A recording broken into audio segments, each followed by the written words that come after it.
ఇక పొగాకు రైతులు ఈ రాష్ట్రంలో తీవ్రమైన ఆవేదనకు గురవుతున్నారు. నిజానికి టొబాకో బోర్డు అనుమతి తీసుకునే పొగాకు పండిస్తారు, కానీ ఇందులో అనుమతి లేకుండా పండించే పొగాకు కూడా ఉంది. ఇందులో 4-5 రకాల పొగాకు ఉంది. ఒక రకం పొగాకునైతే మాత్రం ఖచ్చితంగా బోర్డు అనుమతి తీసుకునే పండిస్తారు. అలా కాకుండా వేరే రకాల పొగాకును వ్యాపారుల హామీ మేరకు మేము కొనుగోలు చేస్తామని వ్యాపారులు ఇచ్చిన హామీ మేరకు ఈ దేశవాళీ పొగాకును రాష్ట్ర వ్యాప్తంగా చాలా ఎక్కువగా పండించారు. దీంతో రేటు తగ్గింది, నాణ్యత తగ్గింది.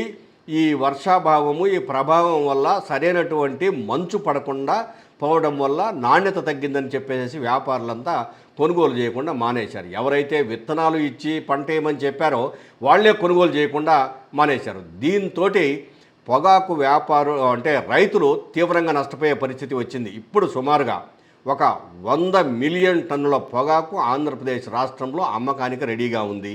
దీన్ని కొనే దిక్కులేక ఏం చేయాలనో అర్థం కాక రైతులంతా నానాక అవస్థపడుతున్నారు. దీని మీద మంగళవారం రోజు ముఖ్యమంత్రి చంద్రబాబు నాయుడు, వ్యవసాయ శాఖ మంత్రి అచ్చెన్నాయుడు వీళ్ళందరూ కూర్చొని ప్రత్యేకంగా సమావేశమై వ్యాపారులు ఎట్టి పరిస్థితులలోనూ పొగాకును కొనుగోలు చేయాల్సిందే, ప్రస్తుతము 94 మిలియన్ టన్నుల పొగాకు రైతుల వద్ద ఉంది అని అధికారులు తేల్చారు.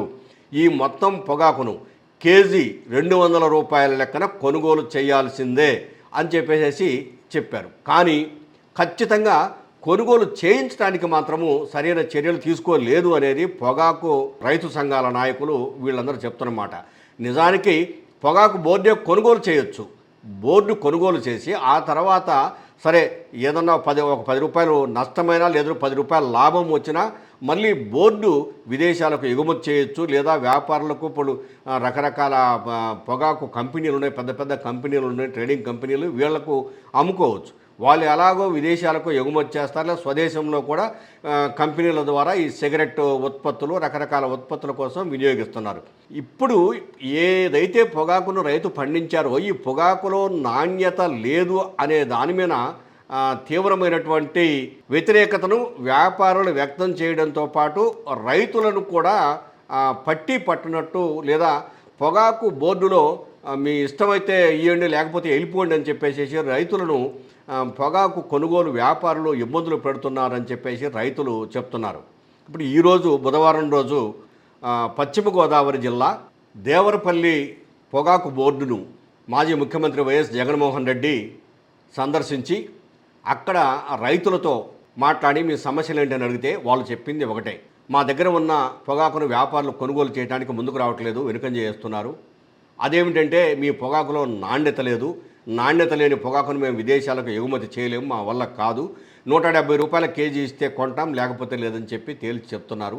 కనీసము 185 రూపాయలకైనా మా పొగాకును కొనుగోలు చేస్తే మేము నష్టాల నుంచి బయటపడతాము, కనీసం పెట్టిన పెట్టుబడి అన్నా మాకు వస్తుంది, దయచేసి మీరైనా ఆ వ్యాపారులతో చెప్పి ఒప్పించి మాకు ఇబ్బందులు లేకుండా చూడండి అని చెప్పేసి జగన్మోహన్ రెడ్డి దగ్గర దేవరపల్లిలో ఈరోజు బుధవారం రోజు రైతులంతా మొరపెట్టుకున్నారు. సరేట మాజీ ముఖ్యమంత్రి ఇటు ముఖ్యమంత్రి ఇద్దరు పొగాకు రైతుల నుంచి పంటను కొనుగోలు చేయించే దానికోసం చేస్తున్న ప్రయత్నము ఎంతవరకు ఫలిస్తుంది? ఈ రాష్ట్రంలో ఉన్న 94 మిలియన్ కేజీల పొగాకును ఈ ఇద్దరి ద్వారానైనా ఏదో రకంగా వ్యాపారులు కొనుగోలు చేస్తారా, లేదా ఇదే నష్టాలను చవి చూసుకుంటూ కొనుగోలు చేసేవారి కోసం రైతులు ఎదురు చూడాల్సిందేనా అనేది ఇప్పుడు ఆ $1 మిలియన్ ప్రశ్నగా మిగిలింది. మొత్తం మీద ఆంధ్రప్రదేశ్లో అటు రైతులు చాలా ఇబ్బంది పడుతున్నారు, ఇటు అమరావతి ప్రాంతంలో నిర్మాణాల మీద పూర్తి స్థాయిలో ప్రభుత్వం దృష్టి పెట్టింది.